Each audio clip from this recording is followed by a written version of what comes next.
reggae in your jagge, який кажеться у співанці. Добрий вечір, чистовані слухачі. Ви слухаєте Радіо 1. З вами програм «Читаємо з Мігальом». І з вами у студії Туйка, я, Мігаль.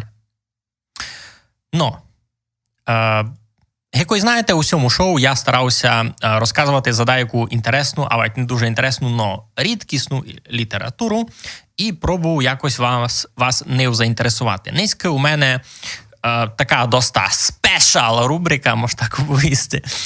Низько будемо читати Олександра Духновича. Кіт живете тут у нас на Подкарпаттєві, в Ужгороді, у якомусь меншому Сурдичкові, та безумовно чули сте за цього персонажа, бо чи маєте поіменовану улицю, площу, десь му пам'ятник забитий. Я безумовно знав, є у нас пам'ятник в Ужгороді, є у нас пам'ятник у Мукачеві, та й ще десь. Не є їх аж так много, насправді, но суд. Значить, люди цього челяника тямлять за щось, називають його будителем руського народу під Карпатами. Не путати з москалями. Розумієте, за що кажу. Та низько будемо читати його поезію, аби порозуміти, чим більше 200 років назад цей челянник так людям затямив. Вони його, ми його тямимо, ми на його честь кладемо пам'ятника, називаємо вулиці, создаємо общество імені Олександра Духновича. Між іншим, знаєте, на Подкарпаттєві є русинське общество імені Олександра Духновича, якому уже 102 роки, це щось таке. Воно це в 22-му, це 23-му році це почало було. Ясне діло, що там був мертвий сезон, коли комуністи були в нас, та не може було такому обществу екзистувати. Воно ся обновило, воно далі фунгує, і ця книжечка не була видана тим обществом, цю книжечку ушорив Валерій Падяк, доцент університету, знамий, може так описати в узких кругах, ізглядуватель, він дослідник, він досліджує многих таких людей, які творили у 19 сторіччі у нашому регіонові, так можна казати. Між ними, крім Духновича, варто спомнити ще і Антонія Кралицького, книжку котрого я теж у один добрий день сюди принесу, би сте знали імітня на словове. Вертаємося і цій книжці. Книжка названа «Моя ліра і кимвал». У честь, суть такі шорики тут у одному його стихові. І цей стих, який, каже сам автор, дуже файно окреслює ту журу, яка взяла Олександра Духновича вже у кінці його живота, коли він розмишляв за те, що станеться за ним. Стих звучить приблизно так. «Так моя жизнь духом стремля, скоро-скоро потечет. Неумолимое время ю в небытие повлечет. Убігнет, как водяний вал, заніміє жаркий лоб, пуста ліра моя, кимвал, щезнуть со мною в темний гроб». Написано в 1860 році. Тим людям, котрі не дуже розуміють, хто такий Олександр Духнович і як люди взагалі писали у 19 сторіччі, мушу дати таку курту інформаційну вставку. У середині і у кінці 19 сторіччя челядь Туйка не мала свого, можна так описати, русинського стандарта на писання і писала витвореним таким штучним книжним язиком, котрий подакде кличуть язичієм, но фактично то був дуже неєднородний тип язика, котрий у чомусь рунявся на церковно-слов'янську бесіду, у чомусь на літературну російську тогочасного зразка. І люди писали не в ко як міг, тут та й там укладуючи свої слова, бо не знали просто відповідника своїм словам церковних. Смисл у тому ж, сякий фель письма є тяжким на читання, кіть ви на нього не навикли. І деколи не ясно, як його читати направду, бо Такое сте могли часто видіти в текстові, но нігде не чути наживо. Се робить мою нинішню задумку доста тяжко на реалізацію, бо сесі вірші Духновича я не знав, як справно читати. Я їх буду читати так, як вони тут транслітеровані. А вони тут суть транслітеровані. І туйка, а чи вартує зачати із куртого слова ушорителя. Значить, Валерій Падяк, який ушорив цю книжку, пише слідуче. Милі читателі, 24 апреля 2023 року сповнило 220 років від народження визначного карпаторусинського писателя і будителя Олександра Духновича. Народ русинський чистує свого національного героя, по варошах і селах стоять його пам'ятники, його ім'ям названі вулиці, школи, театри, общества, організації, літературні конкурси, національні ознаки і так далі. Значить, пише чистований пан Падяк, то все, що я вам тут 10 минут уже розказував. Вшорились ми книжечку умелецьких творів, котра репрезентує нашого писателя у веце приближеннях, як поета, як прозаїка і як драматика. У розділі «Поезія» домінантною є творчість Духновича зрілого періоду, а то значить поезії 50-х-60-х років 19 століття, хоч суд там і декілька творів скоршої творчості. Подля тематичного направлення домінує гражданська і патріотична лірика. Між тим суд там теж і твори філософського звучання. Любовна лірика, фіглярська поезія і друге. Ясне діло, дались ми до книги скоро všetky майзnámi, майпопулярні, можна купити хрестоматійні твори Духновича, який вручання, пісні земледільця, дума на 60-літню пам'ять, радуйтеся соколята і послідня моя пісень. Із прози Духновича до книжки дались ми лем jeden великого розсягу твір, сентиментально-романтичне повідання «Мілен і любиться», котроє автор написав гонно бити у році 1850-му. Це мало скорше й дав його до опубліковання до свого видання «Поздравлення русинов на год 1851» від літературного заведення Пряшовського. Не будемо то перечитувати далі. Хочу вам ще лише уповісти єдно, ож ця книга видає транслітеровані, а значить не адаптовані лексично вірші, а й сугубо ортографія, сугубо букви виміняні на модерні. Значить, там не буде кластися твердий знак у кінці слів, де він оригінально клався. Замість ятя буде і, бо ять тот і читався там гейко і ще там много всякого сміття поумітовано. Но смисл в тому, що лексично вірш не мінявся. Значить, це є написано так, як і писав Духнович. Пропустимо 15 тисяч сторінок його біографії, бо ви і маєте читати інде, а низько йдемо читати за його вірші. Поезія.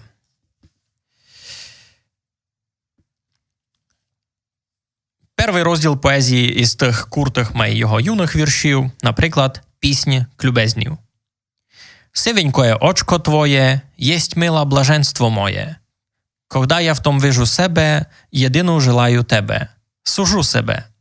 Благий мені рай в твоїх нідрах, сладкий мед в твоїх устах. Тебе єдну серця люблю, через тебе сам себе гублю. І погублю. З тобою все желаю бити, аж до гроба тя любити. Тобі отдам мисли моя, і дух мой на перси твоя, дам на твоя». Ще один стих, який вартує прочитати на похорон матері. «Ах, печален смотрю на могилу, де схоронив маму мою примилу. Серце горить, лиш печаль в ньому владіє, важної глаза горька слеза заліє. Тко потеряв більше блага, як то я. Оставила мене мама, даю я. Оставила по всей жизни вік стинять, щоб їй любов страсно на все оцінять. Лються слези, горько плачу, ридаю. Маму зову і напрасно глядаю. Де ти, родна?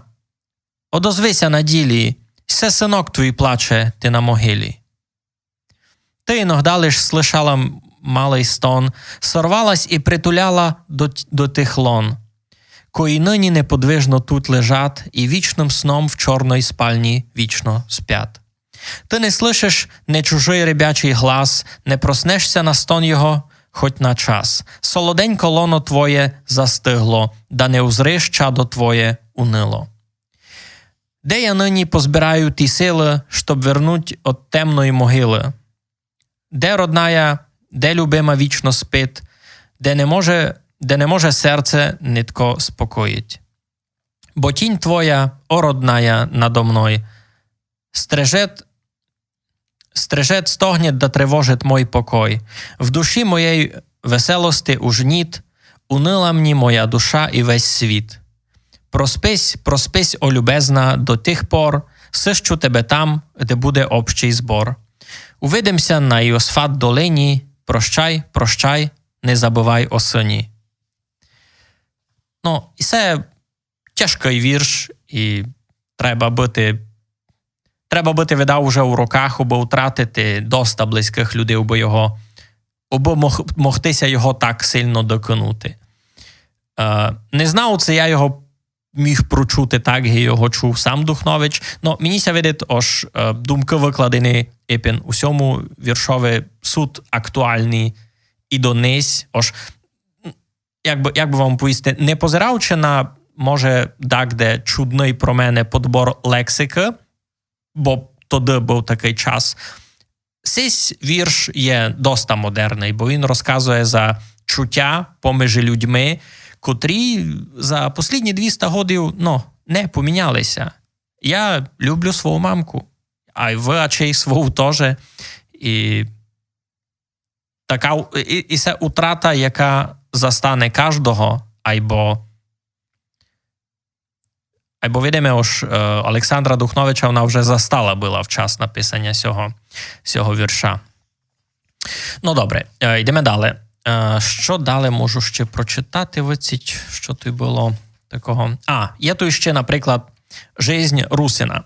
Цей вірш доста легко знайти на інтернетові. Його пробували адаптувати відео. Я його читав на перший раз десь в інтернетові, не той. Добре. «Жизнь Русина». Под горами, под лісами зимний вітер віє, там покойний, богобойний русин бідно жиє. Подобно роду своєму жиє в Карпатах, не завидить он нікому в високих палатах. Он маєтності не має, ні срібра, ні злата, єдно серце благоє, суть його багатства. Не в багатою він палаті прибуває гойно, в низкою, малою халупині буває покойно. Пшеничного і житного хліба он не просить, овес, ячмінь кормить його, но й той не досить. Не піє он каву, вино, он сія не знає. Но водичка із поточка жажду му всягает. Не плаває он по морях, корабля не має, лиш по скалах, лісах, горах біднося блукає. Неубрано, цифровано он ся прибирає, одежду красно, порядно сам собі прикрає. 2 волики і коровка, кляча некована, сколько овець і ягнетенька, багатства му дана.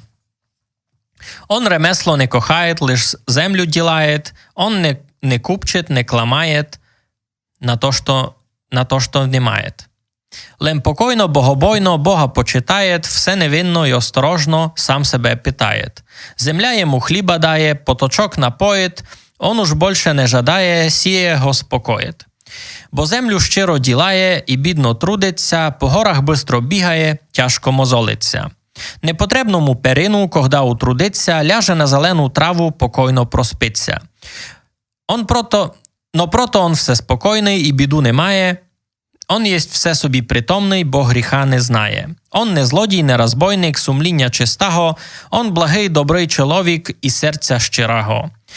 Бога любить, почитає, царя і верхнього, все претерпить і зділає для свого ближнього. Он на честь много внімає, жиє богобойно і весело работає, трудиться покойно. Вдячно дасть Богу Божоє, нич не противиться, не жаждет нич чужоє, своїм заходиться. Он на розказ все готовий, повинен верхности, дань отдати условний кончит повинності. Здравого розума он єсть, хоч не ходив в школу, он правду добрі знає, похопить по сполу. І так жиє, так працює, в ласці Бога свого, покой, любов все чистує, не рушить нікого. О, призри, Боже, Отче, потіш невинного, помилуй, ласкавий творче, русина бідного. Щоб он тобі служити, мог серцем невинний і побожно, чесно жити, здоровий і сильний.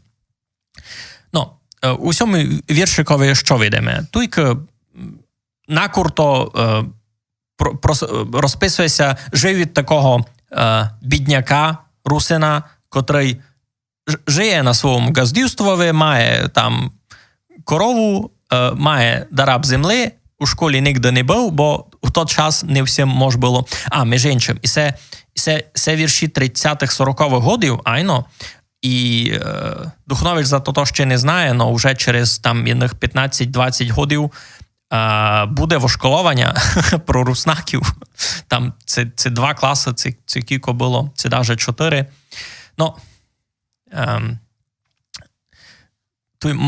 много із цього вже не є актуальною, айно, бо кіть проаналізувати живіт челянника, котрий був персонажем, може так вийти з цього стиха, та таких людей у нас вже фактично не є. У нас і майбідна челядь уже сяк немає. Я навіть не знав, це тепер є много людей, які домак, ніде не ходили до школи. Таких чи вже і не є у нас. Ну, я розумію, що там із циганами пораз не все так легко, або вони теж стараються діти давати до школи, кої можуть. Ну, отож, чи Никовчик Челяник. Ну, добре, не будемо лізти у тяжкі соціальні теми низько. Побзираємо, який би ще віршик зачитати. Далі вже йде поезія дальшого десятиріччя, 1850-60-х років.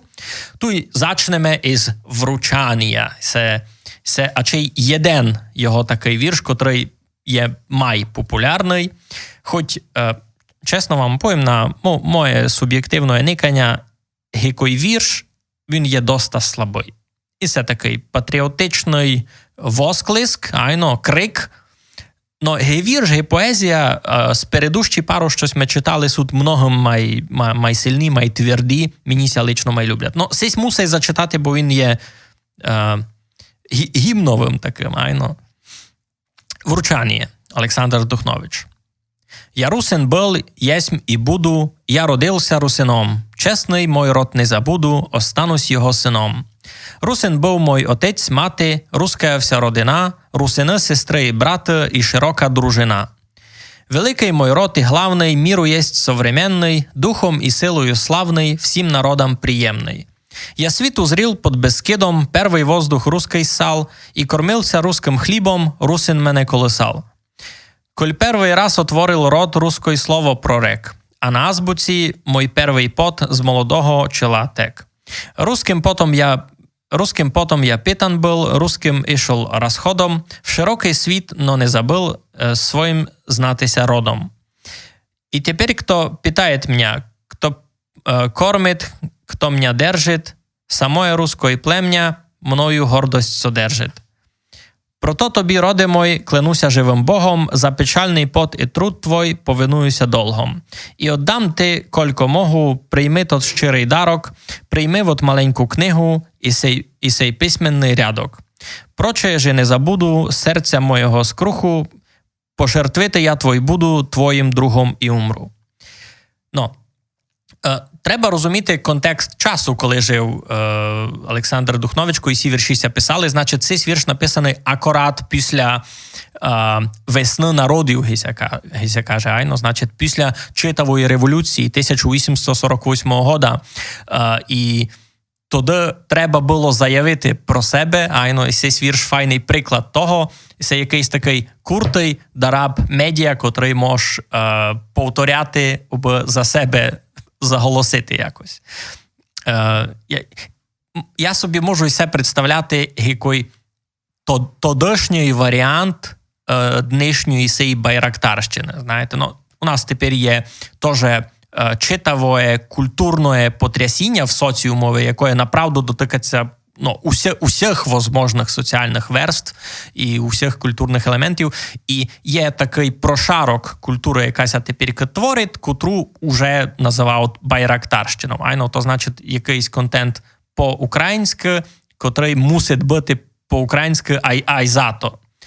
І це його основна фішка цього контенту, аж він по-українськи, а його сама кваліта така посередня. І мені насправді цей вірш «Вручання» він мені лишить такий самий присмак по собі, якісь елементи такої байрактарщини модерної. Видко ж в той час він мусив цей вірш написати, хоч він поетично не є сильний. Зась, і це моя думка, я вже вижу, як общество Духновича мене вичеркує із слідуючого собрання, аж мене не закличуть. Добре, це все фіглі. Прочитав вам ще один його вірш, дай Боже пам'яти, на якій то було сторінці, а чи на 68-ю. Тут є і жаба, тако не знає за мем з Духновичем та й жабою. Причому сесь вірш він написав ще так мало май по-народному, по-живому. Значить, Олександр Духнович, жаба. Що там квичить, а що гучить? Який дідько на пірат? Ці то рано, ці то сночі, ці в полудне, ці в півночі, скаріднося роздират. Чи й сорока білобока, чи й воронася Давид? Скреже зубами, кра-кра-кра, дуситься грудьми, ква-ква-ква, а чи й дідкося бавить? То береке, коа трегре три-тритав, гучить гисова, гу-гу-гу, скучить гитуток, ту-ту-ту, бреше гипес, гав-гав-гав. То не птиця, бо галиця не на дереві черить, а й по млаці чепериться і у воду зануриться, по болоті верещить. Тепер знаю, понімаю, що то за біда так бреше, то страпата, коропата, жаба-ряба, ой проклята, у болотищу креще. О, ждяй ряба, брида жаба, дідко битя браві чорт, прийдуть німці, рукавиці, стягнуть і ноговиці, замовкне твій громкий рот. Представляв собі цей момент, коли Духнович уже такий немолодий челянник, у вечері не може заспати, бо там у вапі сидить Грігонца та трісконить гидурна, а так гучно. Або, направду, я глядав не цей віршик, я глядав, що має романтичне. Ту є. Мушу вам нагадати, Олександр Духнович, крім того, що він був поетом, він був священником. І він не мігся півбрати. Значить, жони не мав і діти теж не мав. Має мало дітей, за яких би ми знали. Або то не значить, що серце му було мертвое. Айно. Туйка є віршик, який, такий не каже, а кричить, ось Духнович любив. І був в ситуації, коли та любов не могла нігде далі піти. Віршик кличеться «Тоска на гробі милой». Подувай вітрику, подувай легонько, най моя миленька спочине тихонько. Двигнися печально в глибокій жалобі, не дерзай віяти на їй чорному гробі. Опасно прилети, щоб твоя сила моєї милої покой не поколотила. Рум'яна розочко, тихо розвівайся, на їй тяжкий гробик зовсім не склоняйся. Бо под ним другая розочка, як і ти, вічно почиває лише на красоти, веселі потятка тихо щебетайте, над зеленим гробом опасно літайте. Щоб моя миленька в матерній утробі сладко почивала в том незрілом гробі. Ночні тумани, оттут убігайте, сладко покойний їй сон не возмущайте. Лиш дряхла вербочко, смутно розвівайся, по зеленій дерни щедро розширяйся. Спусти долов тонкі і гиблящі лози, щоб там не достали кудряві морози. Шумящий поток розливайся стиха, бо ти був ніколи їй блага утіха. Розливайся тоской, горни вся напасти, бою не взбудили на нової страсти. Ручейку не шуми, бо мої жестокі очі проливають довольно потоки. Вони совокупно споєні тоскою прольються, протекуть ужасною рікою.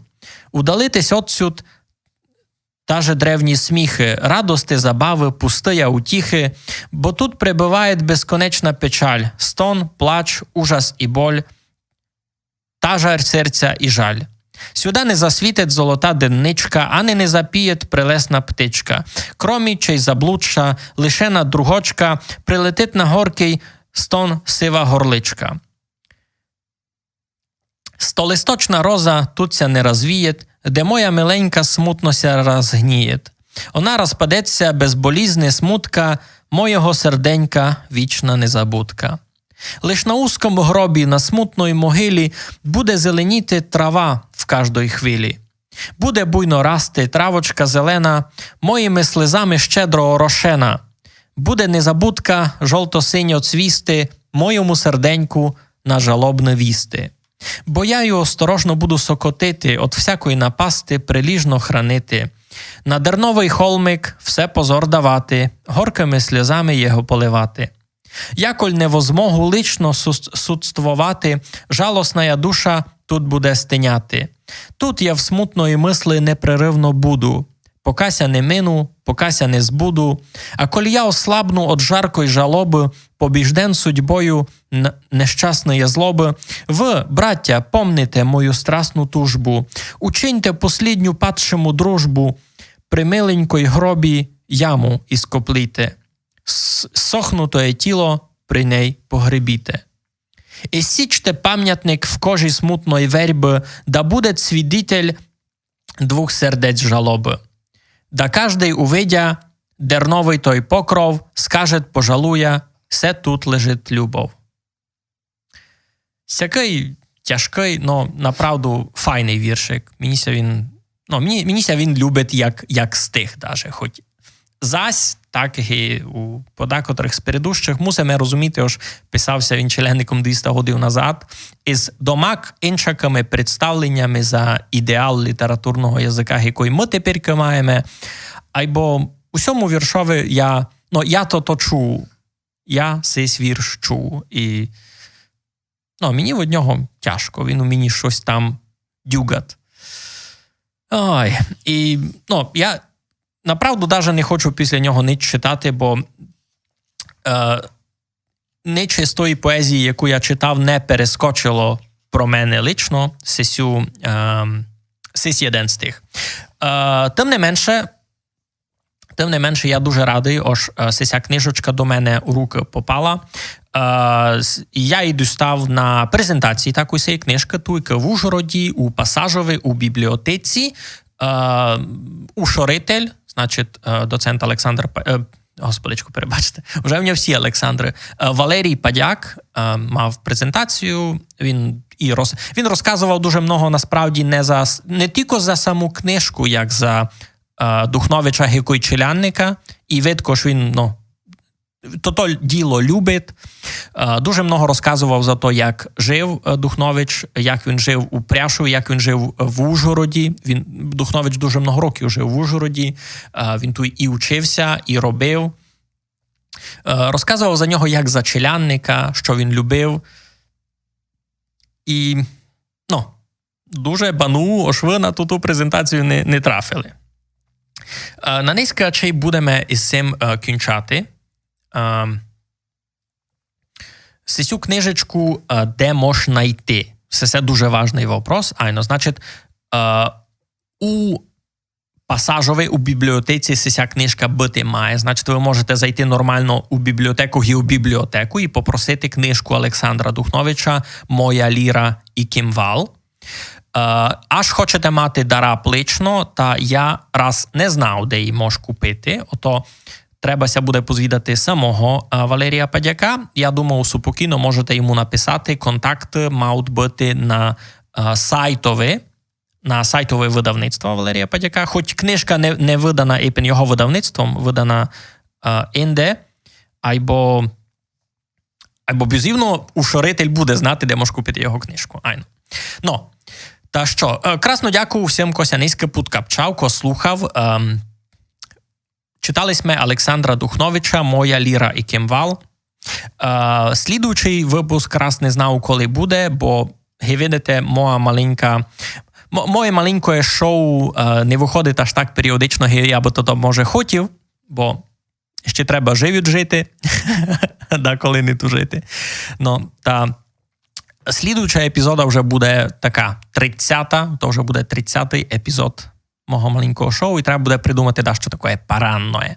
Та будемо видіти, будуся голосити, слідуйте за Телеграмом, Твіттером, Фейсбуками і всіми другими соціальними сітями, куди я деколи дещо мечу.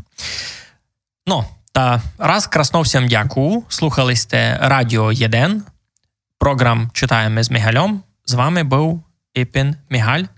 На цьому будемо розкінчати. Красно дякую. Майтеся.